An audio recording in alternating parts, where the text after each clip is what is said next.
त्या वाक्यामध्ये तुम्ही लीन झालेलं असलं पाहिजे. नुसतं म्हणायचं म्हणून म्हणायचं, स्तुती करायची म्हणून करायची. तुम्ही स्तुती करू राहिले का? काय करता तुम्ही? नुसतं म्हणायचं म्हणून म्हणायचं. पूर्वी देवपूजामध्ये भजन ही नव्हती. भजन म्हणण्याचा प्रकार त्यावेळेस नव्हता. मग काय होतं? विशेष आल्यानंतर विशेष नमस्कार करताना ज्या स्थानाचा तो विशेष आहे तिथल्या लीळा आठवायच्या. एवढेच त्याच्यामध्ये समर्पित होते. मग भजनही आली कशी? लीळेचं स्मरण राहिलं बाजूला, गप्पा सुरू झाल्या. कधी आली बाई तू? आता झाले का? बरोबर. बैस. गोंधळ चालू झाला, गप्पा चालू झाल्या आणि हे गोंधळ बंद होण्यासाठी भजन सुरू झालं. आपण पाहतो देवपूजा चालत असताना बाजार भरलेला राहतो कधी कधी. तुम्ही काय करू राहिले? देवपूजा करू राहिले का? काय करू राहिले? लीळा आठवली का? काय करू राहिले? म्हणून भजन सुरू झालं. भजन सुरू झालं काय हरकत नाही, पण तेच म्हणत असताना सुद्धा त्या लीळेची आठवण आपल्याला राहिली पाहिजे. भगवंता आल्हाद होतसे मना स्तवना लागी. माझ्या तुझं स्तवन करत असताना माझ्या मनाला आल्हाद वाटतो, समाधान वाटतो. स्तवना लागी, स्तवनासाठी. जैसे बाळकोच बोल बोबडे, ऐकोनी माय बापा तो खूपडे. मग उसंगे घेऊनी कोडे, लाड विताती. जैसे बाळकाचे बोल बोबडे, ऐकोनी माय बापा तो खूपडे. मग उसंगिया घेऊनी कोडे, लाड विताती. काय सुंदर उदाहरण दिलं कवीनं. जैसे बाळकाचे बोल बोबडे. लहान मुलगा बोबड बोबड बोलत, ऐकून माय बापात तो खूपडे.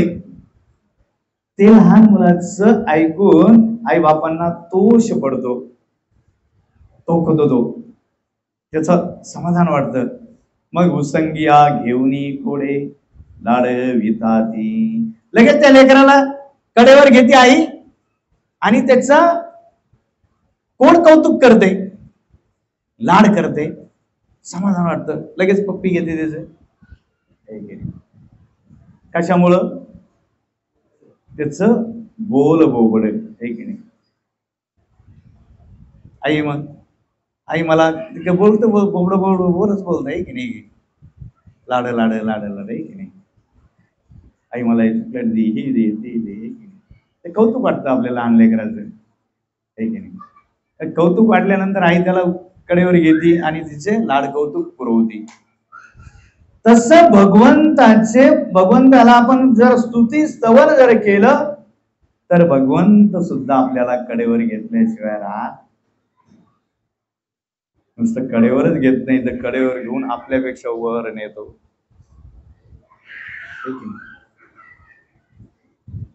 लहान मुलं असत, बाळा चल चल चल चल चल, ते थोडस चालत चालत येत. आल्यानंतर ते थकल्यानंतर पडायला आल्या बरोबर आई काय करते, धावत पळत जाते, त्याला उचलते, धरते आणि वर करते. असं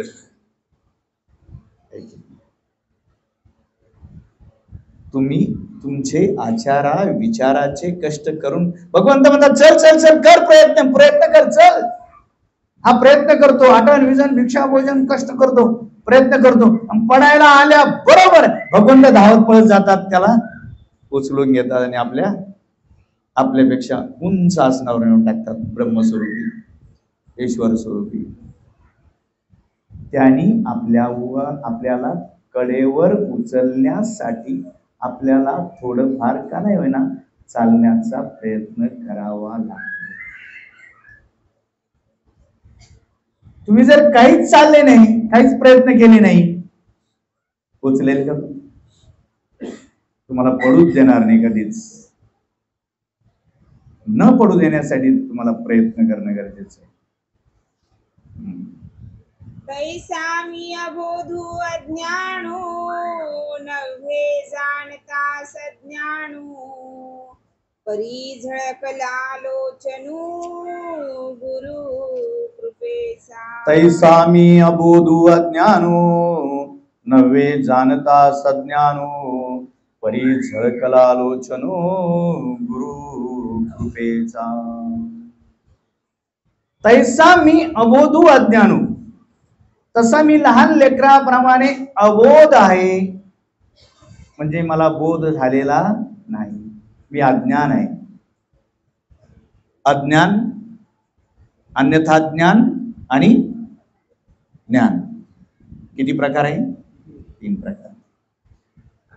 अज्ञान म्हणजे काय? अन्यथा ज्ञान म्हणजे काय?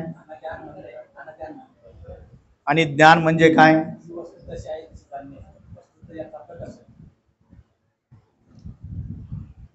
तुम्ही सायंकाळची वेळ आहे, रस्त्याना दोरी पडलेली आहे, अंधार आहे, आणि तुम्ही म्हणता अरे साप. सापाला काय म्हटले तुम्ही? नाही, दोरीला काय म्हटले? हे काय झालं? अन्यथा ज्ञान. सकाळी उद्या दोरी का साप हे काय माहित नाही, हे काय झालं? अज्ञान. हे काय झालं? सकाळी उजाडल्यानंतर तुम्ही पाहता अरे ही तर दोरी, हे काय झालं? परब्रह्म परमेश्वराचं ज्ञान हे कोणतं आहे? यथार्थ ज्ञान. कोणतं आहे? यथार्थ ज्ञान.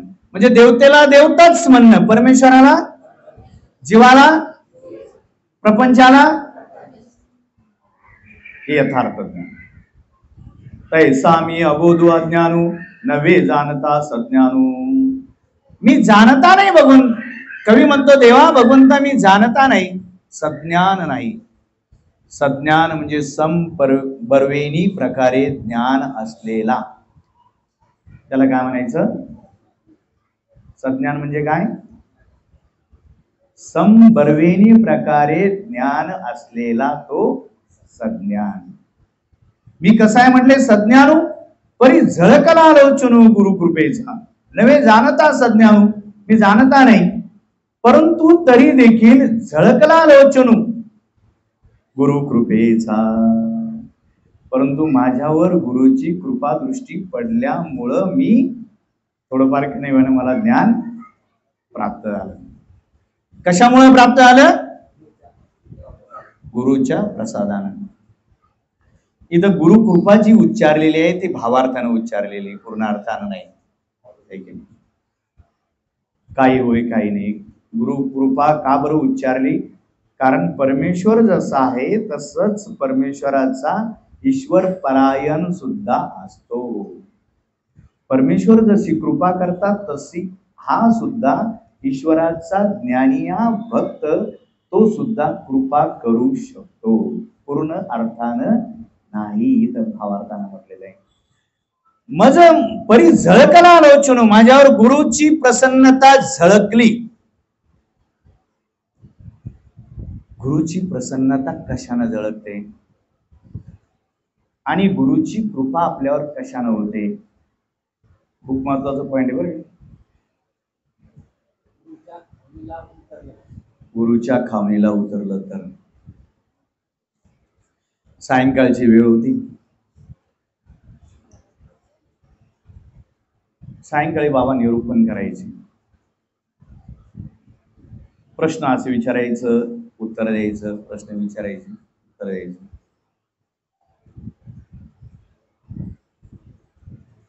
आम्ही दररोज गेल्यानंतर सगळ्यात पुढे बसायचो, पण त्या दिवशी थोडासा उशीर झाला, आम्ही पाठीमागे बसलो. बसल्यानंतर वज्रासनामध्ये बसलो. बाबा निरूपण करत आहे आणि आम्ही ऐकत आहोत. बाबा निरूपण करत आहे आणि आम्ही ऐकत आहोत. वज्रासनामध्ये बसलेलं आहे. आमच्या जवळ कोण आलं याची सुद्धा कल्पना नाही. आमच्या पाठीमागून आमचे 2 स्नेही आले. आम्ही स्नेही म्हणतो, मित्र नाही. लक्षात ठेवा, मित्र हे ग्रस्त धर्मामध्ये असतात, स्नेही हे दैवराटीमध्ये असतात. आल्यानंतर बसले, माझ्याजवळ बसले, मला लक्ष नव्हतं. बसल्यानंतर माझ्याकडे पाहतात, लय वैरागी झाला ना, लय लक्ष देऊन ऐकू राहिला ना. माझ्या कानावर शब्द पडले, परंतु माझं तिकडं लक्ष नाही. लय आचार करतो ना. असं म्हटल्यानंतर त्यांना जोरात त्यांनी अशी थाप मारली. थाप मारल्यानंतर मी त्यांच्याकडे पाहिलं आणि पाहिल्यानंतर त्यांना म्हटलं, अरे इथं काय चाललं, तुमचं काय चाललंय? इथं काय चाललंय म्हणजे गुरु आणि शिष्यामध्ये देवाणघेवाण चालू आहे. आणि तुमचं काय चाललंय म्हणजे तुम्ही इथं असून सुद्धा घेतही नाही आणि देतही. अथांग असा सागर आहे, शब्द एका पाठीमागे एक चालू आहे. ज्ञानामृतामध्ये आम्ही न्हावून निघत आहोत. सारखं सारखं ऐकावं असंच वाटतं. बाबांनी बोलत राहावं, ऐकत राहावं, ऐकत राहावं असंच वाटतं. कानावर मधुर शब्द. अरे इथं काय चाललंय? इथं देवाणघेवाण चालू आहे. गुरु आम्हाला ज्ञान देत आहे, आम्ही घेत आहे. गुरु आम्हाला प्रेम देत आहे, आम्ही घेत आहे. गुरु आम्हाला जीवनाचं कल्याणकारी हितकारक ज्ञान देत आहे, आम्ही ते घेत आहे. आम्ही त्यांना काय दिलं? गुरुनं जीवनामध्ये स्थिर होण्याचं ज्ञान दिलं. गुरुनं यथार्थ ज्ञान दिलं, शांतीचं ज्ञान दिलं, स्वस्थतेचं ज्ञान दिलं, जीवनाच्या मोक्ष मार्गाकडे ज्ञान दिलं. ते ज्ञानामृत आम्ही श्रवण करत आहोत. आम्ही त्यांना काय दिलं? गुरुने आम्हाला प्रेम दिलं, जीवनाला दिलं, स्नेह दिलं, ज्ञान दिलं, प्रेम दिलं. आम्ही त्यांना काय दिलं? आम्ही काहीच देऊ शकत नाही, काहीच देऊ शकत नाही. गुरुला आपण काय देऊ शकतो? ज्यांनी या भवसंसारातून पार करण्याचं ज्ञान दिलं, ज्यांनी या दुःखातून मुक्त होण्याचं ज्ञान दिलं, त्यांना आपण उतराई कशाने होऊ शकतो? त्यांनी आम्हाला कधी पैसा दिला नाही, त्यांनी आम्हाला कधी प्रॉपर्टी दिली नाही, पण समर्थ विचार दिले, समर्थ आचार दिले. करोडो रुपये देऊन ती विकत घेऊ शकत नाही. प्रॅक्टिकली स्वतः आचार दिला, ते बीजरूप झालंय. कसलं अंतःकरणामध्ये सगळं सगळं गायला लागतं. आम्ही त्यांना काय देऊ शकलो? काही. श्रद्धा, प्रेम, किंवा काही देऊ शकत नाही. इथं काय चाललंय, तुमचं काय चाललंय म्हणजे इथं तुम्ही असून सुद्धा तुम्ही घेत नाही, देत नाही. तुम्हाला घेता आलं पाहिजे, देता आलं पाहिजे. आपल्याला घेता सुद्धा येत नाही, देता सुद्धा येत नाही. दान द्यावं तरी ते जमत नाही, कसं द्यावं तेही माहित नाही. नाही देता येत, घेता येत नाही. प्रेम हे द्यावं लागतं, घ्यावंही लागतं. देता आलं पाहिजे. तुम्ही लग्नाच्या अगोदर नुसते वस्तू देता का? नुसतं पैसाच देता का? त्याबरोबर तिसरी एक गोष्ट देता. काय देता? काय देता?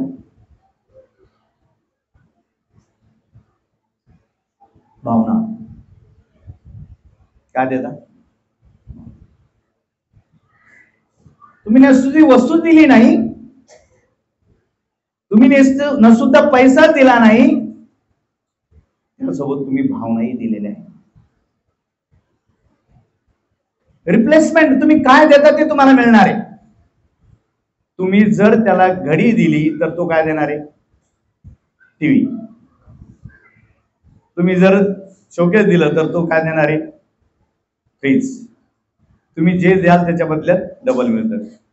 मग तुम्ही चिडचिड करत दिली, तो सुद्धा तुम्हाला काय देणार आहे? रिप्लेसमेंट. तुम्ही आवडीपूर्वक दिलं तर तो सुद्धा तुम्हाला काय देणार आहे? तुम्ही प्रेमपूर्वक दिलं तर तुम्हाला तो सुद्धा काय देणार आहे?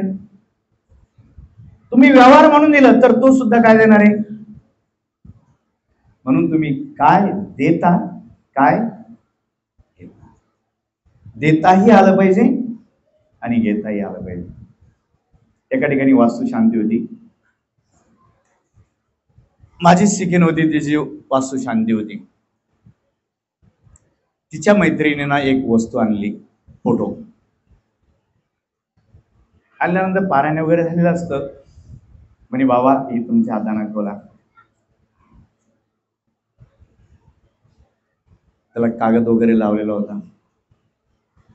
आम्ही उठल्यानंतर खोलल्यानंतर एवढा आनंद झाला त्यांना, एवढा आनंद झाला. सगळे जोरानं टाळ्या वाजायला लागले, सगळे आनंदी झाले. काय होतं त्याच्यामध्ये, काय होतं? देवाचा नाही, गुरुचा होता. आमचे गुरुवर्य बाबा बसलेले, त्यांच्या खाली मी बसलेलो होतो. एका दगडात तिनं 2 पक्षी मारले. म्हणजे बाबांचे जे शिष्य परिवार आहे तेही खुश झालं, माझा शिष्य परिवार आहे तेही खुश झाले. 3 मारले म्हणा, आहे की नाही. मी खुश झालो की माझ्या गुरुचा फोटो लावला आणि माझा सुद्धा लावला. फोटोची किंमत काय, काय किंमत आहे? 150 ते 200 रुपये. 200 रुपयामध्ये तुम्हाला एवढा आनंद झाला, तो तुम्ही 1000 रुपये देऊन विकत घेऊ शकता का? सोक्यात दिलं तर काय घेतलं बी गेल्या डबड.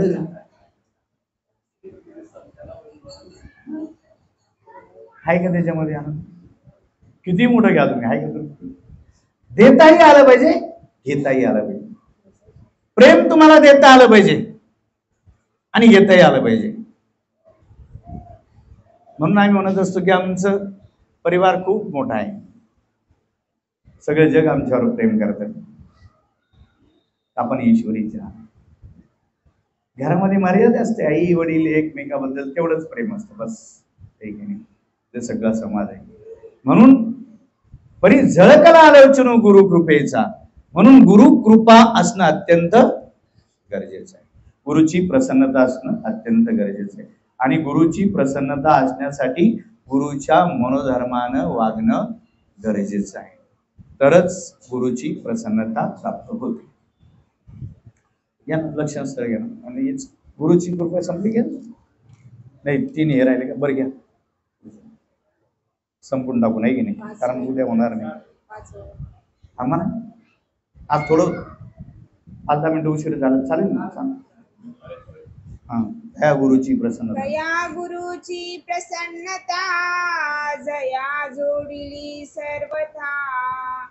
ते पात्र होती ज्ञानपथा, ब्रह्म विद्येसी. दया गुरुची प्रसन्नता, जया जोडिली सर्वता. ते पात्र होती ज्ञानपथा, ब्रह्म विद्येसी.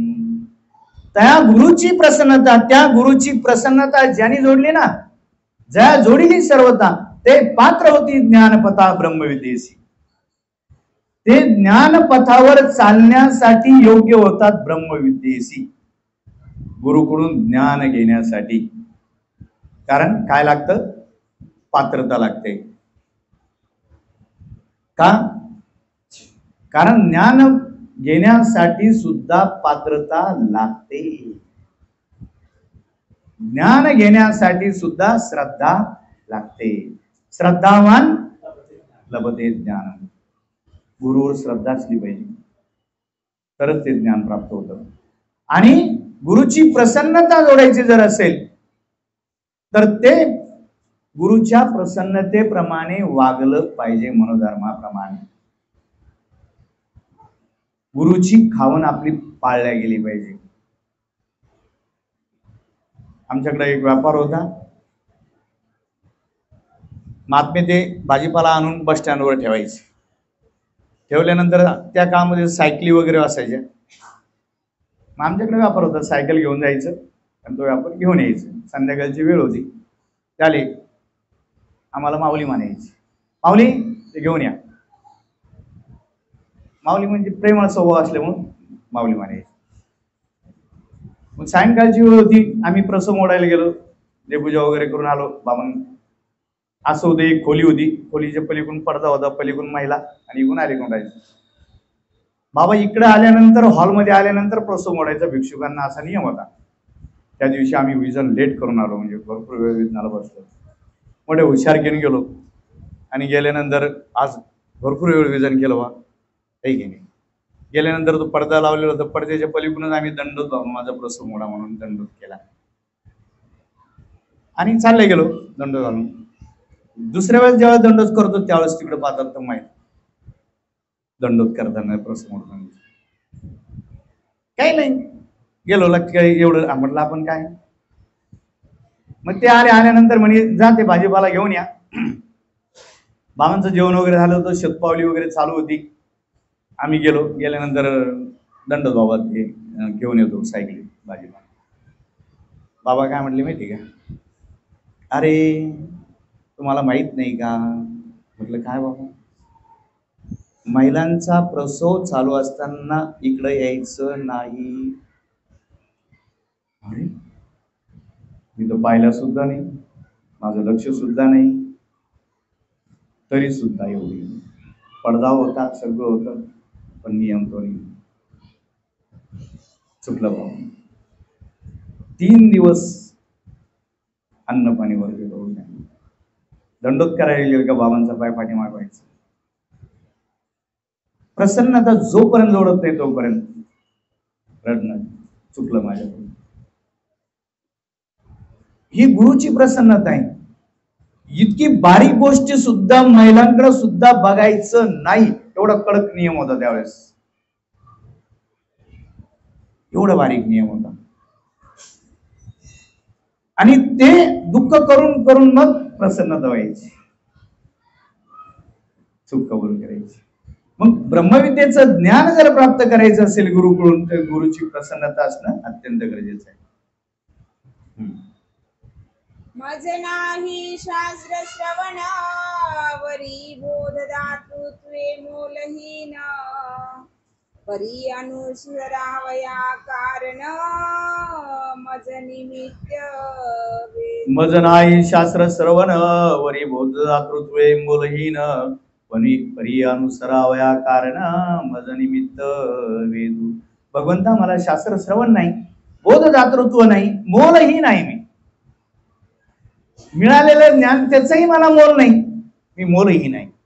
परी अनुसरावया कारण, मज निमित्त वेदू. मला अनुसरण्यासाठी जे निमित्त झाले, वेदाला बोधाला कारण गुरु.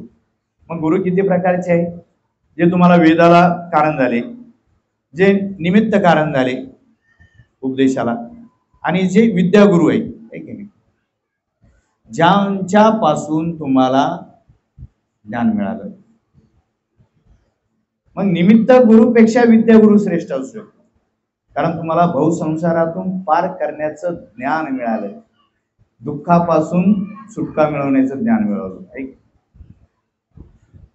तया अनुसरणासी आधी नागेंद्री धरली भाव बुद्धी, परी मार्गी प्रसिद्धी पावला जो. तया अनुसरणासी आधी जे मिया नागेंद्रे धरिली भाव बुद्धी, परमार्गी प्रसिद्धी पावला जो.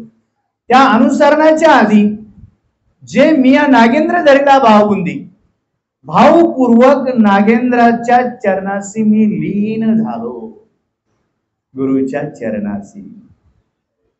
परमार्गी प्रसिद्धी पावला जो. जो माझा गुरु आहे ना, परमार्गामध्ये प्रसिद्धी पावला. तया गुरुचे वचन, हृदय झाले प्रवेशन, अंतरी होय समाधान, जैसे बोधवंता. तया गुरुचे वचन, हृदय झाले प्रवेशन, अंतरी होय समाधान, जैसे बोधवंता. तया गुरुचे जे वचन आहे, झाले हृदयी प्रवेशन. हृदयामध्ये ते प्रवेशन झालं पाहिजे. मी नेहमी सांगत असतो की तुम्हाला, नेते मंडळी ही तुमच्या मनावर राज्य गाजवतात, संत मंडळी ही तुमच्या हृदयावर राज्य गाजवत असतात. नेते मंडळीचं ऐकल्यानंतर तुम्हाला बरं वाटेल, वा वा वा छान बोलले. पोपटपंची असेल तर तुम्हाला छान वाटेल, वा वा वा छान बोलले, पण तुमच्या हृदयावर राज्य गाजू शकत नाही, हृदयाचा ठाव घेऊ शकत नाही. हृदयाचा ठाव फक्त गुरुच घेऊ शकतात.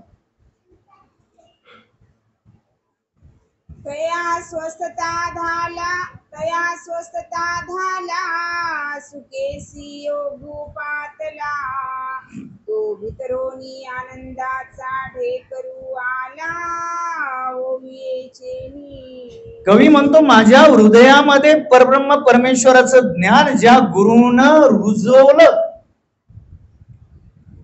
त्या ज्ञानामुळं माझ्या जीवनामध्ये स्वस्थता आली.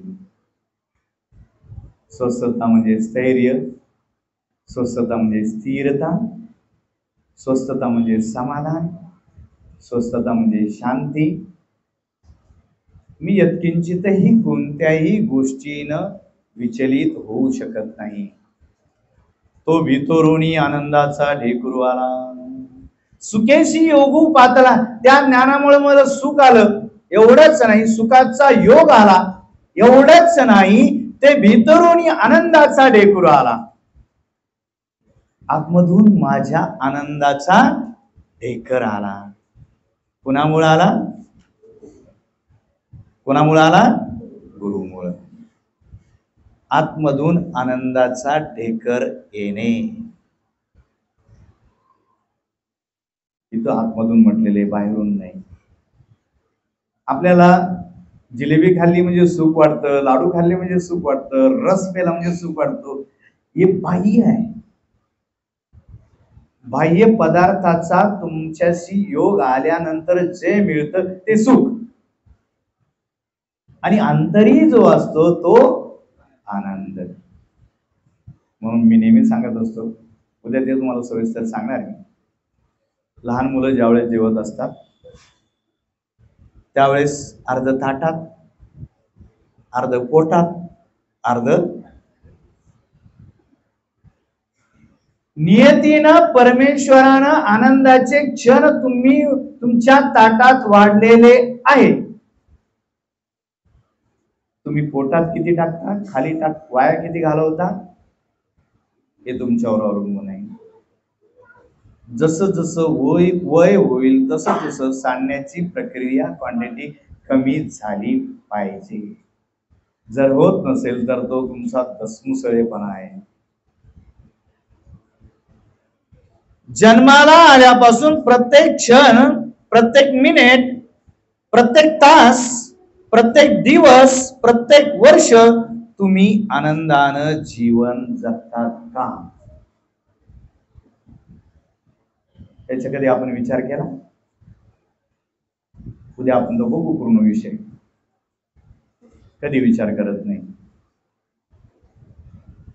नियतीनं आपल्याला आपल्या ताटामध्ये आनंदाचे क्षण वाढलेले आहे की आपण वाया घालतो. वाया गेलेले क्षण पुन्हा आपण कॅच करू शकतो का, वेचू शकतो का, घेऊ शकतो का, तो प्रश्न आहे. म्हणून तुमचा आनंद जो आहे तो अंतरी असला पाहिजे. बाह्य भौतिक जीवनावर तुमचा आनंद अवलंबून नसला पाहिजे. एकच उदाहरण सांगतो. दोन मुलं आहेत, ते बाहेर निघाले. एक जण म्हणतो, वा काय सुंदर वातावरण आहे. दुसरा म्हणतो, तसं तर काही वाटत नाही. दोन पैकी कोणता योग्य आहे? दोन्ही पण चुकीचे आहे. तुम्ही ते ऐकलं ते म्हणून लक्षात. तुमच्या अंतःकरणामध्ये एवढा आनंद पाहिजे, एवढा आनंद पाहिजे की तुम्ही जिथं जाल तिथलं वातावरण आनंदानं प्रसन्न होऊन निघालं पाहिजे. कावी लईच गरमी होऊ राहिली, लईच गरमी होऊ राहिली, पंखाच नाही, पत्रेच लई ये, लईच वेळ झाला, अमकत झालं, तमकत झालं, बिघडलं. तुमचा आनंद या पंख्यावर आहे का? तुमचा आनंद पत्र्यावर आहे का? कशावर आहे? तुमच्या अंतःकरणामध्ये एवढा आनंद पाहिजे. तुम्ही उठा आज, लयच गरमी होऊ राहिली, असं होऊ राहिलं तसं होऊ राहिलं, हेच नाही, लाईटच नाही, आमकच नाही, तमकच नाही, मच्छरच लय आहे. काय काय एवढे तुम्ही कमजोर आहात? मच्छराने तुम्हाला विचलित करावं? ठीक आहे, त्याच्यासाठी प्रयत्न करणं ती गोष्ट वेगळी, पण त्यांनी उतावळेपणा लगेच हा हा हा हा हा. अरे काय, लाईट गेली, लाईट गेली, लाईट गेली, गेली गेली. पाऊस आल्यानंतर तुम्ही क्रिकेट खेळता की नाही? हे की नाही?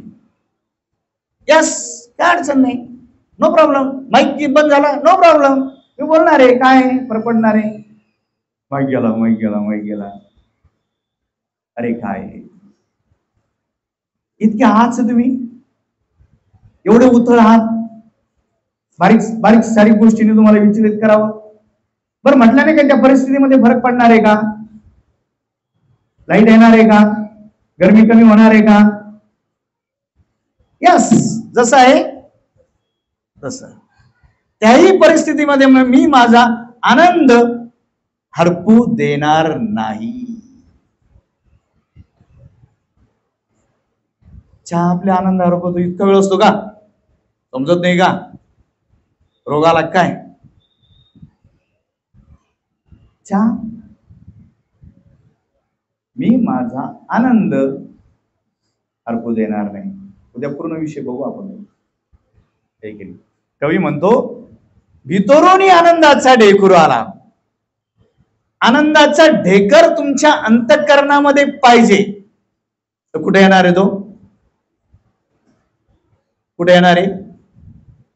कुठे येणार आहे? अरे काय कामाले, चेहऱ्यावर येणार आहे, नाचलाय की नाही तुम्ही? कुठे येणार आहे आनंदाचा ढेकर? चेहरा प्रसन्न राहणार आहे तुमचा. आकाश म्हणे, बाबा तुमची तब्येत ठीक नाही, राहू द्या. म्हटलं नाही बेटा, नाही, माझी ईश्वरीच ज्ञान. हे बाकीचे एवढं कमजोर आहे का आपण? रोग व्याधी आपल्याला त्रास देणार आहे, त्याच्यामुळे पोती बंद करणारे सर्व समर्थ परमेश्वराचे भक्त आहोत आपण. मला ताप, डोकं माझा आनंद हरपून घेऊ शकत नाही, ताप माझा आनंद हरपून घेऊ शकत नाही, ऍसिडिटी मला विचलित करू शकत नाही. एवढे कमजोर आहोत, इतकी कमजोर आहोत. सर्व समर्थ परमेश्वराचे भक्त आहोत आपण. मग आपले विचार सुद्धा कसे असले पाहिजे? सर्व समर्थ असले पाहिजे. बस पक्ष काढा.